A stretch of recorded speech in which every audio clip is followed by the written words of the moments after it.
Kaixo, ongi etorri ekonomia gurean saiora. Tokikom, toki edabideen sarean, Gipuzkoako ekonomiari eskaintzen diogun tarte honetara. Orain arte, Gipuzkoako hainbat eskualdetan ibili gara bertako ekonomiari argazkia ateratzen. Ibili gara Tolosaldean, ibili gara Debabarrenean eta beste hainbat eskualdetan. Gaur Donostian ibiliko gara. Donostia eta bertako eskualdeari, Donostia aldeari egingo diogu argazkia. Ikus dezagun orain arteko saioetan zer ikusi dugun eta ikus dezagun orain laburpentso bat.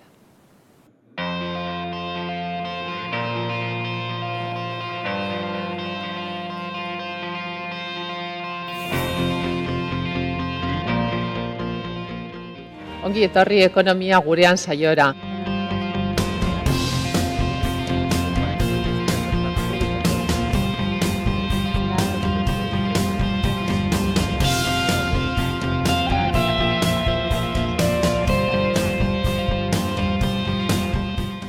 Erdea esango zuet, capacidad de adaptación.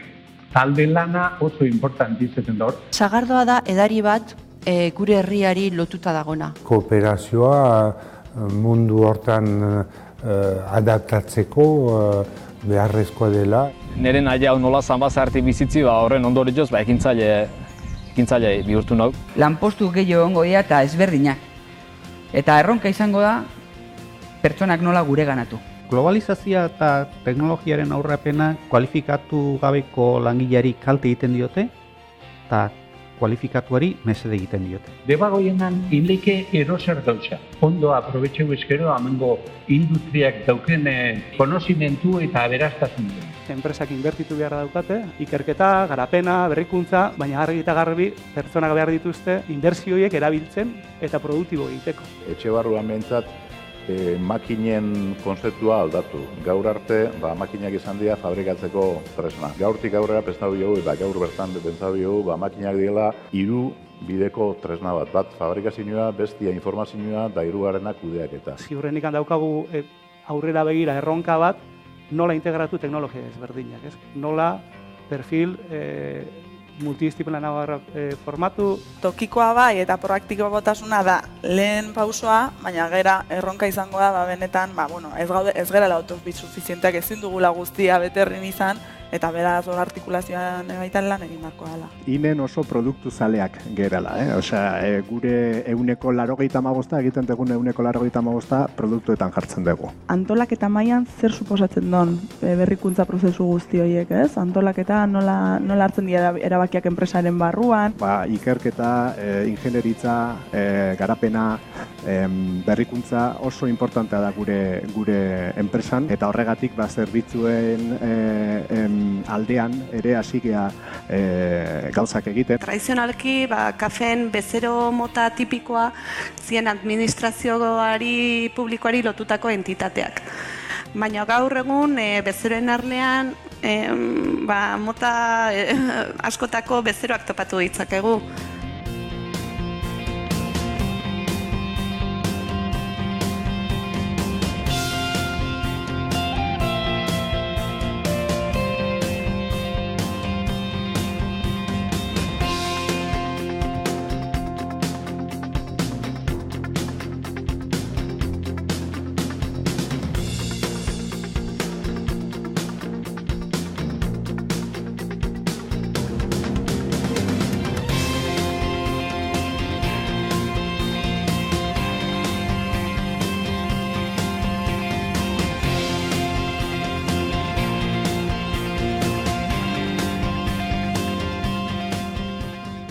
Donostian gaude, Deustuko Unibertsitateko Enpresa Administrazioen ikasketen fakultatean, eta hemendik abiatuko gara Donosti aldeari eskainiko diogu saioa. Horretarako lehenik eta behin, hemen daukagu Ainhoa Izpuru Andrea, Gipuzkoako Diputazioko Ekonomia, Sustapena, Landa Garapena eta Lurralde Orekarako diputatua. Ongi etorri eta eskerrik asko. Eskerrik asko. Eta eskerrik asko zuei, gonbitea egiteagatik. Niretzako plazer handi bada olako publiko gazten aurrean ekonomiaz aritzeaz. Plazerriz bat izango da Igor eta Alberto bezalako ekintzaileen esperientziak entzutea, eta hori gainera Deuston egitea, nire unibertsitatea, izandako unibertsitatean lekuan jakintzagune honetan egitea, plazer handi bat. Bueno, danontzako plazerra, bai. Ainhoa, nola ikusten duzuzuk Gipuzkoako ekonomiaren datuak? Ikusten duzu evoluzio bat egondan, zuk ardura hartu zenuenetik, nola ikusten dituzu datua gaur egun? Bai, nik uste dut hobekuntza garbi bat egon dela, ez? Azkeneko 2 urte hauetan datuak arrela erakusten dute, eta nik uste dut hobekuntza hori gainea nabari dela eta sentitzen dela, ez? Datu batzu badauzkagu, datu garbiak eta hori azaltzen dutenak. Adibidez, langabezia tasa azkeneko 2. hiruhilabetean 8,8 da. Hori da, bai Euskal Herri eta bai estatu mailan langabezia tasa bajuena, Gipuzkoan daukaguna, lurraldean. Beste datu bat, adibidez, enpresen sorrera. Gipuzkoan, aurten, orain artekoan, 600 enpresa berri sortu dira. Egia da, beste 300 desagertu egin direla, baina 300eko balantze positiboa daukagu, ez?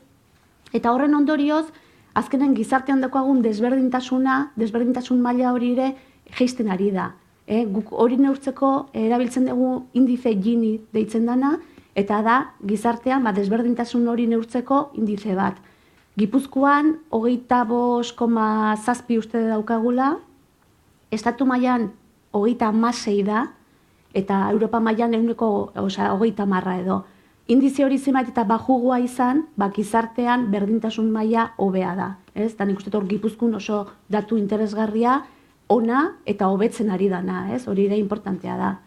Datu onak, positiboak, balantzean ikusten ona dela, baino baditugu beste arazo batzuk ere, ezin dugu ahaztu, naiz eta langabezi tasa bajuena izan, estatu mailan, 29.700 langabetu dauzkagula, eta horiek oso presente ditugula, ez?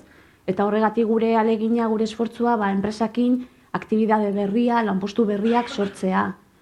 Horrez aparte, baditugu arazotan edo momentu delikatuetan dauden enpresak ere, hoi ere laguntza eskaini behar diegu. Nik uste gure erronka nagusienetakoa dela gure enpresak lehiakorrak izatea, ez? Enpresak lehiakorrak izatea, bai kudeaketan, bai produkzio sistemetan, zenbait eta lehiakorragoa izan, lanpostu gehiago sortu izango dituzte, eta arazoetan dauzkagun enpresa horiek gutxigo izango dira, ez? Hortan gabiltza Euskal Erakundeak eta batez ere Gipuzkoako Aldundia. Bai, eta aipatu dituzu aktibidade berriak eta lanpostu berriak esan duzu. Sektore berri horiek bultzatzeko zer da zuek egiten behar duzuena diputaziotik?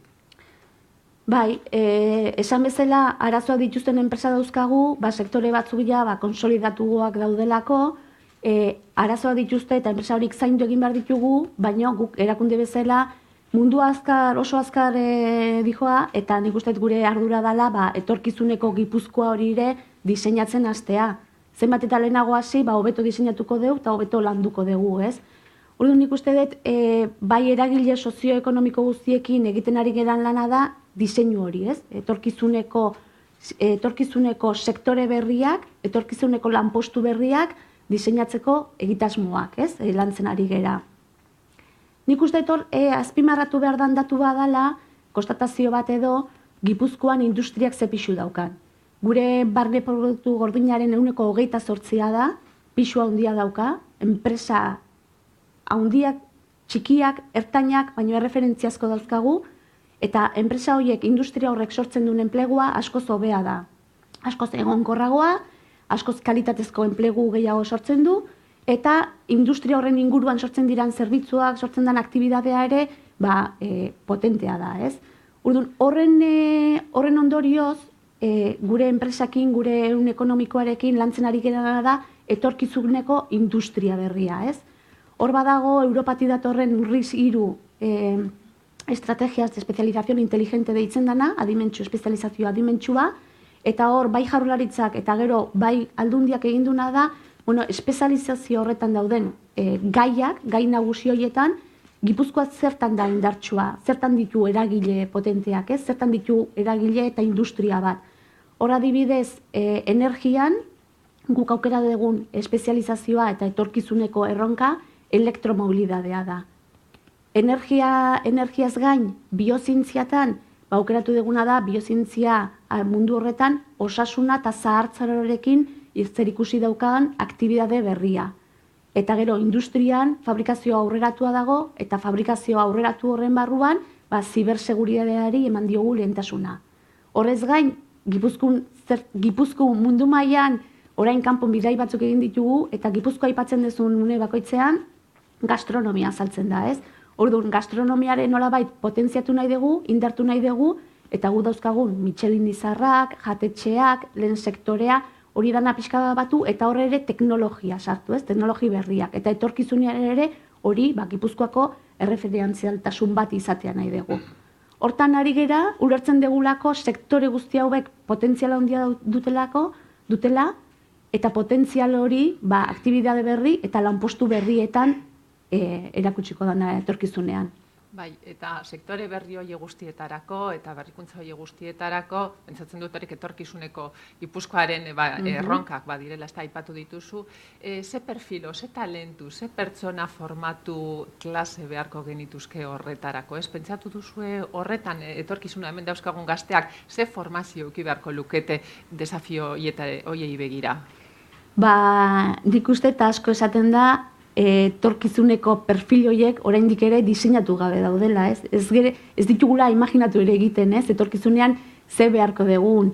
Nik uste hori, Albertok eta Igorrek asko hobeto esplikatuko dituzte, beraien lanpostu, beraien lana hori bai da, ez? Askotan etorkizuneko eta etorriko diren teknologia berri horietako pertsonak, talentuak, perfilak lantzea. Esan bezala, nik uste industriak pixo handia duela, industria eraldatzen ari da eta hor konektibidadea oso importantea da, konektibidade horretan, fabrikazio aurreratu horretan, esaten dugunak, konektibidadea, big data, monitorizazioa, ziberseguridadea, horrek pixu handia dauka, eta geroz eta erronka gehiago datoz alde hortatik. Guk talentu horretan ikusten dugu, momentu honetan igual lurraldean ez ditugun perfil batzuk beharko direla, eta beste lurralde batzuk bezala egiten ari gerana da gure egitasmo propioa landu. Gipuzkoa talent deitzen den egitasmoa da, kanpoan dauden perfilak erakartzeko nolabait ekintza batzuk diseinatzen ari gera, baina baita ere bertan daukagun gazteak, zuek guztiak, etorkizuneko horretara prestatzea, ez? Nik uste hemen daukagun talentua ona da, baina berda zuzendu etorkizunean eta orain aldian, ja presentean dauzkagu behar batzuk horretara bideratu. Hori izango litzateke orduan epe ertain eta luze baterako desafioa. Ainhoa Aizpuru, mila esker guregan egoteagatik eta nahi duzun arte. Zuei, eskerrak. Donosti aldeak 2014an 323.000 biztanletik gora zeuzkan. Hoietatik 180.000 baino gehiago bizi dira Donostian. Donostia hiriburuaz aparte, beste hainbat herrik osatzen dute eskualde hau. Andoain, Astigarraga, Hernani, Urnieta, Usurbi, Lasarte Horia, eta gero baita ere Oarsoaldean edo, baina baita ere Donostialdean hartzen diranak, Pasaia, Errenteria, Lezo eta Oiartzun. Ekonomiari dagokionez, hirugarren sektorea da pisu handien daukana eskualde honetan, Donostialdeko eskualde honetan. Sektore honek 60% hartzen du eskualdean eta 60% hiriburuan. Kontutan izan dezagun, hiriburuan zentralizatzen dirala hezkuntza, osasuna, justizia, administrazio, zerbitzuak, eta horrek lanpostu eta aktibidade handia erakartzen duela. Baina baita ere, bigarren sektoreak badauka indarra 30% inguru, eta gehiago kokatzen da herrietan, Urnieta, Hernani, Astigarraga, Lasarte Horia, hor dago kokatua industria. Lehenengo sektoreak aldiz pisu txikia dauka eta portzentaia oso txikia dauka, baina hain populatua izan da eskualdea, jende ugari, 2.000 persona, 2.000 langile inguru dabiltza momentu honetan lehenengo sektorean, eta orduan bada baita ere kontutan izateko sektore bat. Datu hauek ikusita, badauzkagu hemen, horren gainean hausnartuko dugu hiru aditukin, alde batetik orkestra lehiakortasun institutoko Mikel Navarro ekonomialarekin, ikerlariarekin, hemen daukaguna, eta baita ere bertako irakaslea ere badena, eta baita ere ikusiko ditugu hemen etorkizuneko sektore horietan dabiltzan, bi emprendedor esaten da orain, sortzaile, bi langile, azkenean, eta bai etorkizunako sektore horietan eta baita ere gazte sektoreak hartzen dituztenak. Alberto Konde eta Igor Unanue ongi etorri ekonomia gurean saiora. Zuekin egingo diogu buelta bat Gipuzkoa aldeko ekonomia honi saiatuko gara hurbilketa bat, hausnarketa bat egiten gai honi. Sarrera bat, Mikel, nola ikusten dituzuk, ikusi duzu orain arte eskualde diferentetako klabeak eta eman dizkiguzu, nola ikusten duzu Donostialdeko ekonomiaren argazki labur bat? Bueno, nire ustez emaitzetatik hasi beharko nuke, eta beti emaitzak baloratzeko konparazioetatik. Orduan konparatuko dugu Donostia, Gipuzkoako gainerako eskualdekin, eta baita beste hiriburuekin.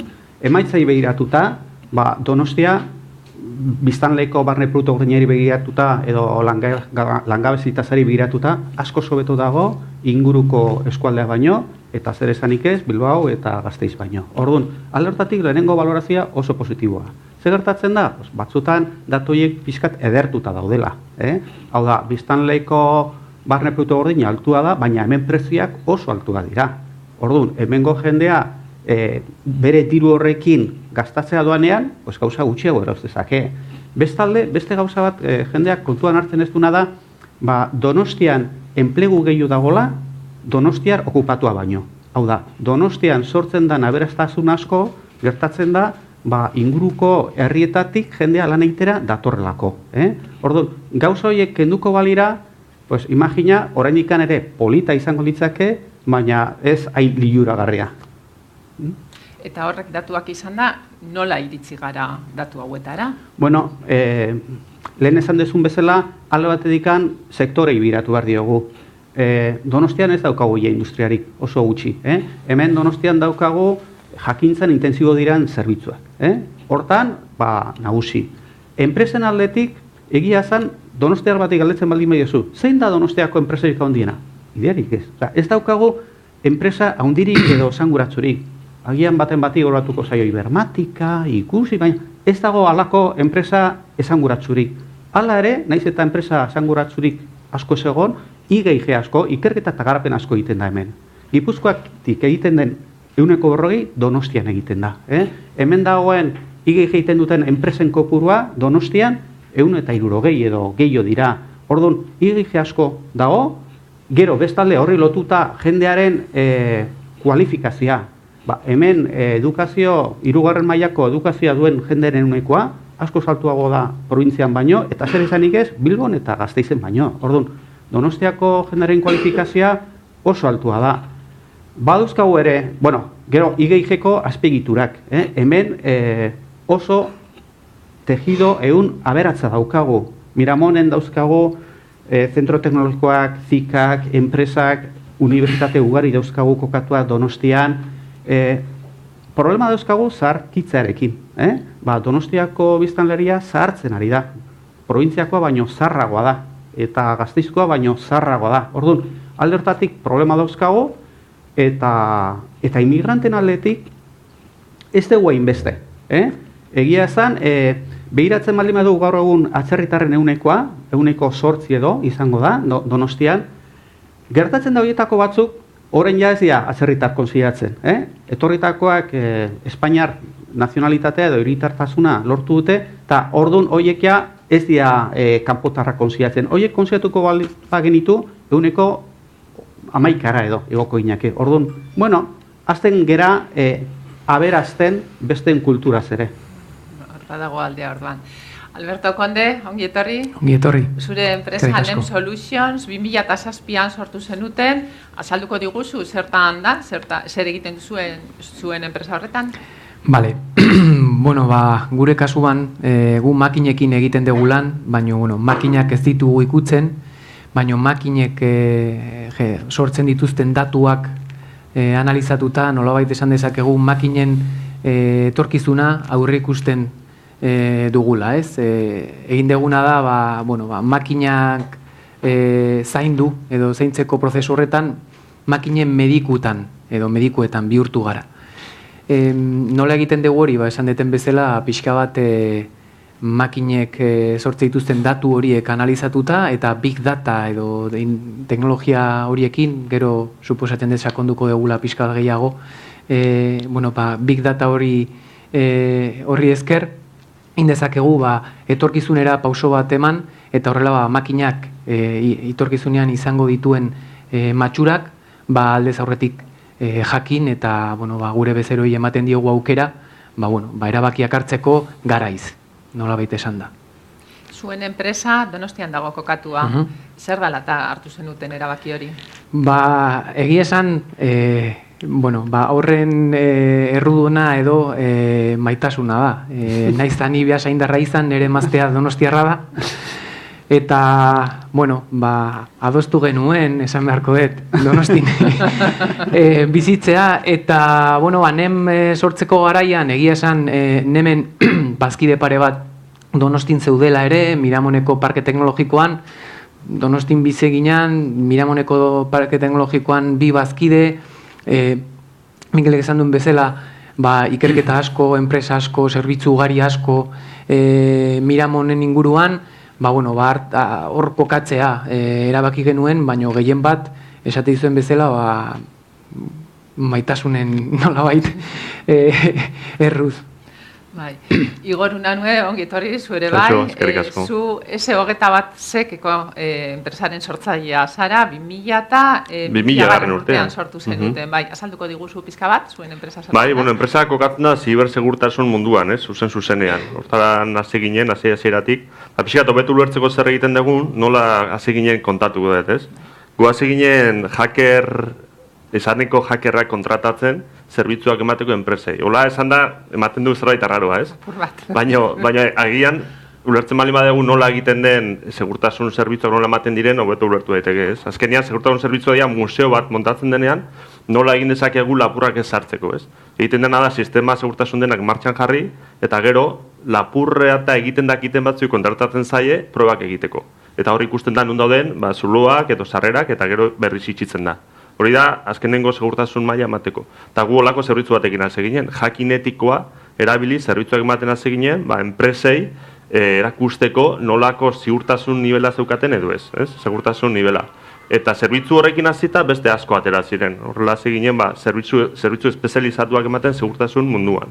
Gaur egiten duguna enpresekin da, beraiek egin beharrean segurtasun zerbitzuak barruan, beren ekipoarekin, sistema teknikoarekin, ekipo teknikoekin, guk egiten dugu dena. Beraiek guri esaten digute, nahi dugu gure segurtasuna, zuek kudeatzea. Eta guk kudeatzen dugu dena guztiz, eta gaina, esaten da mesela urrutetik, remotamente esaten dana, atzetik gure zentroa dago, segurtasun nivel batekin, eta bertatikan, enpresei segurtasuna ematen diegu guztiz. Eta zuen enpresa baita ere Donostian dago kokatua. Bai. Alberto hori bezala galdetzen dizut, arrazoia bereziren bat, o besterik gabe? Gure kasuan, sortzaileak hemen ingurukoa ginen. Eta nik usten dut sortzaileak, balin badute faktore positiboak hortan gelditzen dira, bertan inguruan gelditzen dira, enpresak egiten ez dute beste lekutera joaten sortzera. Eta gu hemen ingurukoa ginen, Donostian ginen gehien bat hemengoak, hemen hasi ginen horregatikan. Eta baituzte faktore positiboak, Donostia oso erakargarria da. Egia da, ekonomikoki bere garestia dela eta hori, baina oso erakargarria da. Baditu unibertsitate onak, baditu bizitzeko oso egora onak, lekua oso polita da, erakargarria da. Eta guk behar genituen talentuak eta espertoak kanpoan ziren. Beraz, izan bertzun lekua, ekintzaileak hemen daude, sortzaileak hemen daude, baina baita ere kanpotik ikartzeko jendea bere gauza positiboak eduki behar ditu, eta bazituen. Horrela ekarri genuen, bai Madrietik, bai Bartzelonatik, bai Murtziatik, jendea talentua antzegoena, enpresa hemen lanean hasteko, hemen Donostian eta hemen hasi ziren. Gero ja erikien dituen ofizinak, eta ja hasi ziren ja Madrien edo Bartzelonan lan egiten. Donostia kasu honetan, orduan erakartzailea da jende horrentzarako talentu horientzako. Hori da. Etzan arazoek egon, agian beste leku batzutan egon daiteke arazo gehiago, agian ikusten dute problema bat arrajuteko bizitzera, ez dira gustora egongo, baina hemen alderantzizko kontu izan zen. Eski, Alberto, eta adibidez, zeuen enpresan, eta Igorren enpresan baita ere, bai izenetik hasita inglesa erabiltzen duzu, ez dakit zuen ikuspegi globala azpimarratzeko, nola ikusten duzu zuen bokazio global hori? Egia esan guk nolabait hemen ideiarekin hasi genean garbi geneukan gure merkatua bakarra dala, eta merkatu hori mundua zela.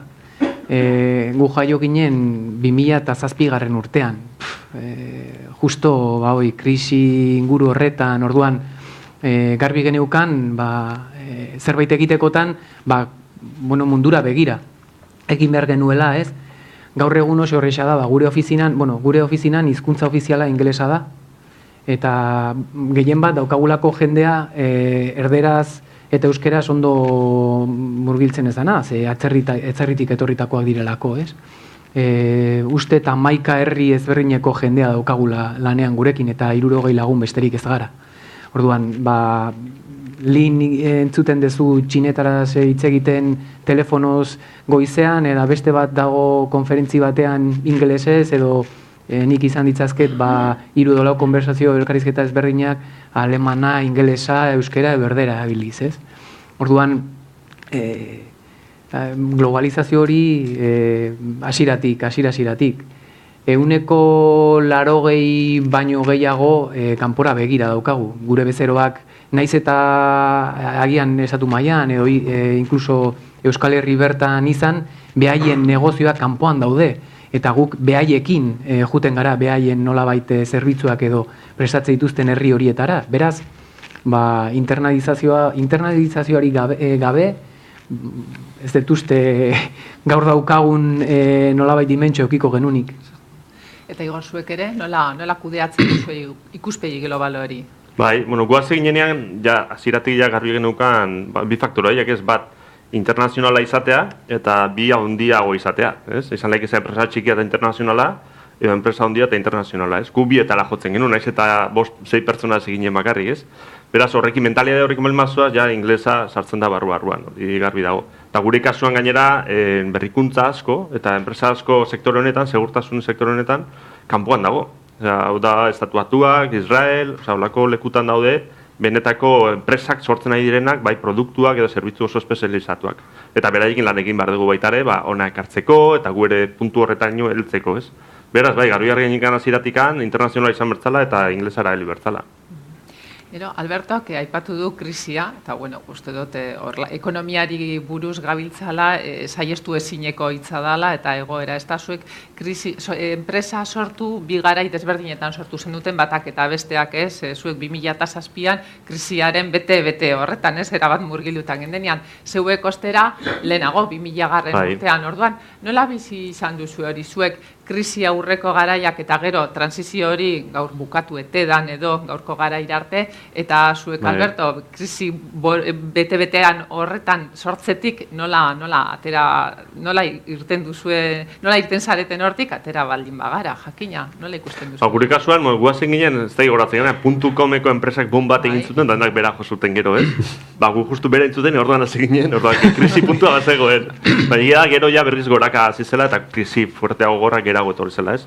Baina gu puntu hortan hasi ginen, enpresetan diru asko sartzen zen garaiaretan, eta gero gutxiago. Beraz hor esfortzu bat egin bertzen, eta gu esfortzu horrekin hasi ginen. Gero egia da bombat egon zela, eta inbertsio handiak egon ziren, eta gu hor hasi ginen lanean, jendea, ikerketa, garapena sartzen, investigazioko zentruak ireki egin dituen, proiektu oso politak atatzen ziren, eta krisiak zer egiten du, azkenean presupuestoak bera jotzea, ez? Guk enpresetan dependentzia handia daukagu, beraik presupuestoak jaisten baituzte, guk ere bai. Eta internazionalizatea ondo da, baina krisia internazionalima da bat denai jotzen dugu. Orduan, azkenean efektua izan zuen baitare. Gure kasuan hartu dituen neurriak zan, adibetik kostea kontrolatu, hori dudioa danak egiten dugun gauza da, baina garapena eta utzi gabe. Zaiatu ginen esan garapena fokalizatzea. Gehieki gastatu gabe hor, fokalizatzeak benetan behar dituen gauzetan. Eta batez ere lehen aplikatzea, ez? Garapena azkenean da guri ematen diguna diferentziala konpetentziarekin. Derrigorrez behar dugu, esateko guk hau egin dugu eta besteak ez daukate. Eta guk hobeto egiten dugu eta besteak ez daukate. Orduan, hori egiteko garapena erabili egin bada. Gure kasuan, segurtasun munduan, hilabetero gauza berria daude. Ez baituzu dominatzen, enpresa izin diozu zerbitzu diferentziala eman. Horretarako beti hon berginen hor garapen, ez? Orduan, guk salto hori eman genuen. Garapena pixka gutxitu eta fokalizatu. Orduan, garapena izan da krisia surfeatzeko modua esan dezago. Bai, gehien bat, horra aiatu genean gu garapeneko proiektu bastante genuzkan, asko genuzkan, orduan gutxitu behar izan genuen eta fokalizatu eta aplikatu lehen bailen merkatura joateko. Eta gehien bat gure ekonomia gutxoera hobetzeko metodo bat hori zen, ez? Gehiago saltzea, azkarrago jutea beste merkatu batzuetara, non krisiak ez nahi fuerte jo, eta hortigan proiektuak ateratzea. Alberto, eta zuek nola bizi izan duzue? Guretzat, egia esan aukera bat izan da, ez? Porque nolabait guk bideratze ditugu gure zerbitzuak enpresa handietara eta enpresa handi hauek dituztenean trenbideak edo erosorgailuak direla nolabait gure bi foko nagusienak, nolabait horrelako inbertsioak 20, 25 edo 30 urterako begira egindauk inbertsioak dira, ez? Orduan, eskaintzen baldin badizkiozun zerbitzuak, nolabait kosteak aurrezteko aukera ematen baldin badio zure bezeroari, berdin du krisia edo egotea edo ez? Baina, beste nolabait puntu bat guretzat garrantzitsua izan dena da, beti saiatu garela bilatzen nun zegoen bezero potentzialik hoberena guretzat, ez? Eta horrek esan nahi du, egun batean zaudela Singapurren hango, ez dakit, enpresa potente batekin hitz egiten, eta hurrengo astean agian zaude Estatu Batuetan Washingtoneko metroekoekin isten kontratu bat, ez? Guretzat beti ikusi nahi ditu gauzak aukera bezala, pixkat baikortasun hori pentsatzen dugu ere positiboa dela guretzat ere, eta nola hasi ginen justo garai horretan, beti esatego, guretzat erronka dela, azkeneko 10 urtetan bizi izan garen nolabait aziera hori ez, ari garela goraka, beti esaten dugu, zailagoa dela urtez urtera, altzen edo heltzen ari garen mail hori heltzea, ez? Horretan, guretzat krisia da gure nolabait etorkizuna mantentzea, ez gure kanpokaldean gertatzen diren gauzei aurre egitea. Eta pizka bat akuilu ere izan dana, ez da? Ez aukera moduan ikuste horrekin. Hala da. Zuen enpresa biak datuen munduan dihardute, etorkizuneko sektoreak, erronka berriak dihardute. Esplikatuko aldi guzue pizka bat, Big Data, Industria 4.0, horren bolo-bolo dabiltzan kontzeptu hauek zer dira? A ber, zer dan azaltzea ez da erreixa, vale? Porque nik uste dala nolabait, eraldaketa prozesu bat, baino guk adibidez Big Data arloan lan egiten dugu eta nolabait Big Data hitzak zer esan nahi du, datu asko, datu handiak, edo horrekin batera lortu nahi deguna, edo lortu nahi dana, da datu horietatik zerbait baliogarria ateratzea, ez? Gero erabakiak hartzeko gaitasunak ematen dizkigun nolabait datuetatik ondorioak ateratzea. Guk hasi ginen, nem hasitzanean Big Data hori data etzan big, ze 2007 urtean tendentzia hau etzegoen, eta gu leku askotara jute ginen esatera datuekin, treneko datuak gesten genituela, edo aerosorgaiutara konektatzen geniela eta hortikan makinaren etorkizuna nolabait kartzen genuela gaurko egunera, orainera, eta esatik duten, estaiz loko, nolabait zan pixkat magia bezala, ez? Gaur egun zerbait nolabait edatuagoa da eta ulergarriagoa, eta azken finen datuetatik ondorio positiboak edo jakituria ateratzea, erabakiak ahalik eta azkarren emateko aukera, ez? Hori da, nolabait guri galdetzen badiguzu Big Datako mundu hori zertan datzan. Eta 4.0 enpresa? 4.0 berriz esan deten, lehen esaten nun bezala, pixkat eraldaketa prozesu hori da, ez? Enpresa bat da 4.0 Big Data erabiltzen dulako? Ez. Etxako 4.0 pixkat, gehiago daukaz erikusua enpresan kulturarekin, erabiltzen dituzten teknologiarekin lotuta dauden gauzekin baino, ez? Zergatik, teknologia edo 4.0 tresnak edo teknologia horiek erabili daitezkelako, betiko mejora kontinua deritzon gauzak martxan jartzea edo internalki efizienteagoak izateko, edo nolabait enpresa eraldatzeko eta industria bezala ezagutzen dugun enpresa batzuk agian bestera batera ezagutzeko, ez? Niretzat industriala dan edo ez dan enpresa bat jakiteko muga horiek geroz eta ahulagoak dira, ez? zerbitizazioarekin batera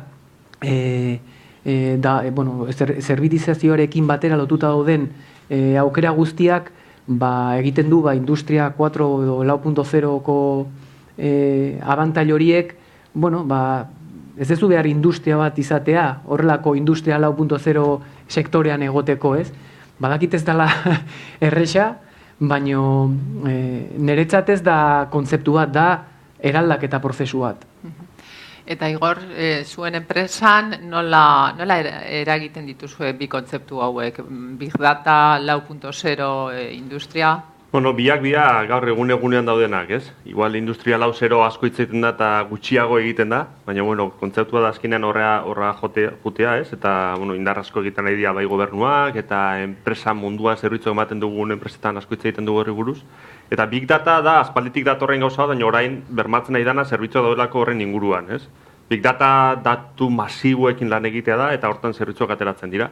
Eta noski guri efektu handia daka gure kasuan. Segurtasuna behar dute datu horiek, zenbat datu gehiago egon orduan eta arrisko handiagoa dago baitare, datu horietan dagolako, datzalako enpresaren funtzionamendua, ez? Ekonomia hor dago, orduan horri eman bertzaio segurtasuna, orduan badauka zer ikusi asko. Eta egia da Big Dataren inguruan enpresa asko direla sortzen eta zerbitzu asko. Eta etorriko da gehiago oraindik. Zergatikan, datuak edukitzeak ematen ditugulako aukera gehiago. Predikzioak egiteko, adibidez, eta hortatik jasotu daiteke enpresa bat, bakarrian predikzioak egiten dituna, ez? Berrikuspenak o aurrerapenak zer gertatuko den. Bileteak saltzeko orduan, produktuak saltzeko orduan, enpresa sortu daitezke bakarrik horretarako Big Data dagoelako, ez dela ezingo zen egin, ez? Datuak dituztelako eta datu masiboak. Gure kasuan, segurtasun aldetikan, zer ikusi handia daka eta gero eta gehiago eskatzen ari da segurtasun ematea mundu horretan. Eta industriaren munduan baitare. Gehien bat, eraldaketa honek, transformazio honek 4 puntura juteak, dakalako digitalizazio bat, digitalak nahi esan internet, digitalizatu egunean ez da bakar sistema informatikoa, eta konektatua internetera gainera, interneteko zerbitzuak, programak, aplikazioak erabiliz, eta hori nahi esan irekia dago mundu batera guazela, eta arrisku gehiago daudela. Eta hitz egiten dugunean produkzio sistema bat guztiz aldatzea informatizatuagoa egongo delako eta kanpoan dauden zerbitzuak erabiliko ditugulako konektatuz interneten bidez, pentsa nolako puntura sartzen ari garen, ez? Eta ari gertatzen ari da. Egia da enpresak ari direla irekitzen eta bere sareak lehen itxitaz daudenak eta produkzioa bertan ematen zen irekiak daude. Adibidez, makina bat saltzen badute kanpora, makina horretara konektatu egon berdelako 24 ordu. Eta konexio hori maintan du bertan interneten bitartez. Eta horrek ematen dira aukera zerbitzuak saltzeko beste enpresa batzu, ez bakarrik makina. Kontu horrekin, asko ari da mugitzen segurtasun mundua ere, eta egia zan biak paralelo joan behar dute ondo egin nahi baldin badegu. Mikel, enpresa sortzaileek komentatu dizkigute erronka berria zeintzuk diren, globalizazioa nola ikusten duten beraien enpresetan, baina Gipuzkoari begira nola ikusten duzuzuk Gipuzkoa maila global batean ze argazki egingo zeniguke? Bueno, Industria 4.0 hori begira, adibidez, nik esango nuke arreta handia jartzen nahi gerela aspekto teknologikotan eta zain beste ez teknologikotan. Hau da, tikak sartu behar ditugu, ziberseguritatea, Big Dataekin jokatu behar dugu, eta hori, konforme. Baina horrek ez du emaitza honik emango, aldaketa organizatiboak eta business modeloa aldatzen ez baldin bada.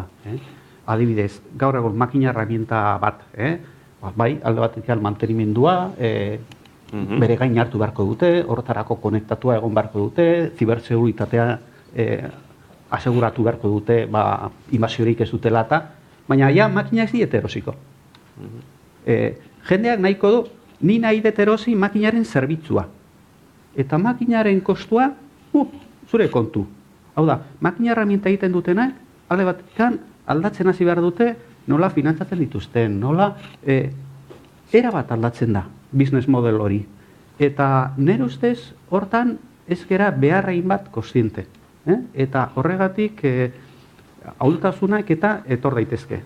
Bestalde, internazionalizazioaren aldetik, nire ustez nahiko ondo egiten ari gara kanporuntz joaten, ez hainbeste onuntzak hartzen. Hasi gera talentu ekartzen, baina, oraindik neurrian, baina atzerri kapital gutxi daukagu oraindikan ere Euskal Herrian. Lehen aipatzen zen, Ainoak aipatzen zituen Gipuzkoako ekonomiaren ezaugarriak, ezaugarria dira enpresa bertakoa direla gehienak, eta asko kooperatibak eta. Baina atzerriko enpresa gutxi daukagu. Eta atzerriko enpresak, segun zertara datozen, hori ere kontu zibili behar da, gauza bat da dagona erostera eta epe laburrera jokatzea ia tiburon finanziero bezala, baina bestelako proiektu industrialerekin, gu daukagun ikeigerekin, gu daukagun talentuarekin, dauzkagun azpegiturekin, orain hasi dira proiektu politak, orain dela gutxi aipatu dute Miramonera etorriko da bioi lotuta proiektu bat eta, baina holakoak ekarri behar ditugu. Horrek aberastu ingo gaitu, pluralagoak egingo gaitu. Eta orduan, internazionalizazio arlo hortan, onuntzako internazionalizazioan erronka daukagu. Eta hori izango litzateke, kanpotik ez dugula importatzen kapital hori, aulgune bat, eta indarguneen artean Gipuzkoan zeintzuk izango genituzke? Asko daukagu. Adibidez, hemen daukagun zientzi eta ikertzaien eunekoa, beste tokitakoa baino altuago da. Zientzian eta teknologian oinarrituta formazioko jendea, Europan 210 erregio baldin dira, gu lehenengo 10 artean gaude. Gainera, ikertzaile horiek gutxi ordaintzen diogu. Epe laburrea ona da, horiek ikartzeko. Epe luzera txarra, ze gazteot, pentsatu dute, zertarako ikertzaile. Baina, onuntza ekartzeko, gero, laguntza aldetik, laguntza publikoen aldetik IGIG eta hori garatzeko, azpiegiturak, jotauskagun parke teknologikoak, zentro teknologikoak, ingurumena, ia dana daukagu, lehen fenomeno bat gendun, eta taulakoak, eta horrek usatu egiten zuen, erdiaroan esaten zuten horrore bakun, utzari bildurra, kapitalak ez egonkortasun politikoari izugarrizko bildurra dio, eta orduan, iraganean, duderik ez horrek izugarrizko eragina izan dula, baina orain Euskal Herriak saltzen duen irudia oso positiboa, eta orduan egin beharko zen, politika aktibo bat, olako ez kapital finanzieroak, baizik eta industrialak, jakintzaskoak eta erakartzeko. Eta lehen, Ainhoa Aizpuruk ere aipatu du industriaren indarra, industriaren kalitatea, enplegu mailan, tradizionalki Gipuzkoan industriak pisu handia eduki du sektore honek, nola ikusten duzu aurrera begira, etorkizunera begira, ze pisu izan dezake industriak gure ekonomian? Hiruroi egiten dizuet galdera. Pixka lehenago esan dute, ez da? Askotan industriaren mugak galtzen ari dira. Gaur egon industriala dan enpresa batek ez du produktu industrial bat saltzen du soluzio bat. Eta orduan bere produktuari 1000 zerbitzu erantzi behar dizkio. Eta ez da orduan bestalde industrian gauza asko, enpresak gelitzen aia kore edo funtsesko diren gauzetan, eta beste guztia externalizatu egiten dute. Ordura arte, industrial ezela konsideratzen den enplegu asko, gaur egun zerbitzutakoa konsideratzen da. Industrian produktibitatea asko azkarrago igotzen da zerbitzutan baino. Orduan horrek ere ekartzen du, jende gutxiagorekin lehenaina egin dezakegu edo gehiago. Orduan, enplegu aldetik, nire ustez, industriak estatistiketan pisua galduko dula, ikusiko dugula. Ezinezko iruditzen zaizkit, niri, jartzen dien helburu horiek 125, 120, industriak tamalez, errealitatea hori da, enpleguan pisu gutxiago izango du. Hala ere, bizkarra ezurra izaten jarraituko du. Zerbitzuekin lotuta egongo da, eta beste sektoretatik tira ingo du.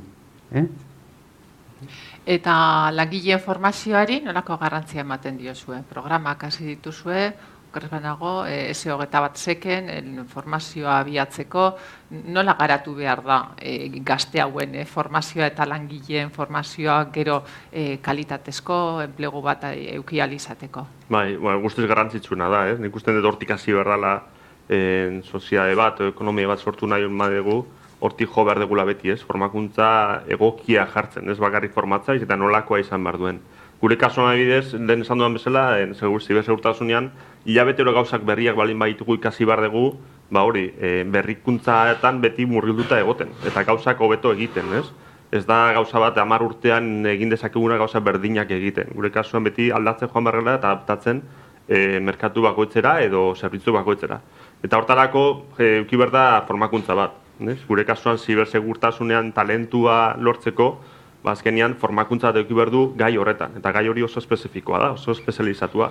Orduan, espezialidadeak egitea oso importantea da. Ez bakarrikan gauza basikoak eta betikoak, ez? Eta aldatzea. Eta hezkuntzan ez da erresa. Hezkuntzan normalean urte askotan gauza bera ematen da, esan ez, bueno, base ikasi behar delako, ez? Baina aplikatu behar dena berez da, gero lan mundura joateko gauza oso konkretuak eta oso espezializatuak. Gure kasuan, unibertsitate bat edo talde bat sortu genuen formakuntzan mugitzeko aktibitate guztiak, bai gure jendea ekartzen genuen eta kontratatzen genuen pertsonak formatzeko, baina baita ere kanpora altzan guztia mugitzeko formakuntzan. Zenbait eta jende gehiago formatu dagoen zibersegurtasunean denentzat hobeto da, ez? Bai alde batetik enpresak sortzeko, agian batzuk kompetentzia egingo dute, baina bestaletik baita ere guk kontratatzeko edo gure bezeroetan dakiten jendea egoteko eta jakinda erresago inbertitzen da edo gastatzen da segurtasunean, ez? Alberto, zuek nola ikusten duzue formazioa?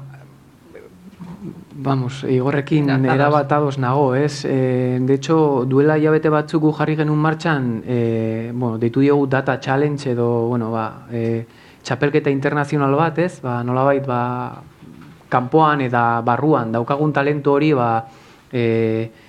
topatzeko, ez? De hecho, Aldundiak lagundu, bertan lagundu zigun hori edatzen, eta uste eunda goita piku partaide ezberdinak izan genituela, lehenengo 2 faseak online faseak ziren, eta zerren atzetik jarri genuen hori martxan, nahi genuen datuen analista edo data scientist edo esaten dan perfil horien atzetik, eta karo, juten zara unibertsitatetara eta ez daukazu karrera hori ez da existitzen, data science karrera, edo informatika behar da? Bai. Ingenieritza behar da? Bai. Behar da pixka bat matematika? Bai. Fisika? Baita. Dia nolabait perfil oso bereziak, denetatik pixka bat behar dalako. Karo, topatzen duzu munduan pertsona bat ikasitakoa fisika, matematika, informatika eta ingenieritza? Behar ditu 20 urte. 4 karrera horiek egiteko, ez? Eta karo, orduan, nolabait hori ere aldatzen ari da, ez? Eta abiadura eta kanpotik detektatzea talentu hori eta pertsonen ekimena behaien kabuz formatzeko eta hori guk asko baloratzen dugu, ez? Eta hori orain gaude data challenge edo horren azkeneko fasean eta helburua da kontratatzea. Hortikan hoberenak kontratatzea. Azkeneko rondan daukagu Errusiatik neska bat, Indiar bat, Estatu Batuetatik beste bat, Gipuzkoatik pare bat daude, baita estatu mailan beste pare bat, eta ustet Ingalaterratik eta Alemanitik pare bat ere daudela, ez? Jende hori interesatuta dago honea etortzera lan egitera, eta guk hori jarri dugu paralelon edo martxan, nolabait tradizionalagoak diren beste bide batzuekin batera, ez? Formazio beharra, beraz, eskerrik asko gure 3 adituei, Mikel Navarro, Alberto Conde, Igor Unanue, enpresa sortzailea, gurekin egoteagatik gaurko saioan, zuei, ikasle guztiei, gazte guztiei ere eskerrak hemen gurekin egoteagatik, Deustuko Unibertsitate honetan, eta ikuslei, mila esker, ekonomia gurean ibilbide honetan gurekin egin duzuen hori, ekonomiari buruz hausnarketa batzuk egiten saiatu gara, azterketa batzuk, argazki batzuk, saiatu garelakoan, hurrengora arte eta nahi duzuen arte. Agur. Zein den gure helburua? Ekonomia sustatzea Gipuzkoa sendotzeko. Gipuzkoak ezberdintasun gutxiago izan dezan. Horretarako jarri dugu abian ekonomia suspertzeko plana. 200 milioi bideratuko dira 4 alor hauetara. Industria, lehen sektorea, kultura eta turismoa, eta gizarteratzea. Lehen urtean zehar 50 milioi bideratu ditugu jada. Baina inbertsio hau ez da zifratan neurtzen, izena bizenetan baizik. Gipuzkoaren etorkizuna eraikitzen ari diren pertsonen izena bizenetan. Ekonomia suspertzeko planak aurrera darrai. Orain ekonomia, orain Gipuzkoa. Gipuzkoako Foru Aldundia.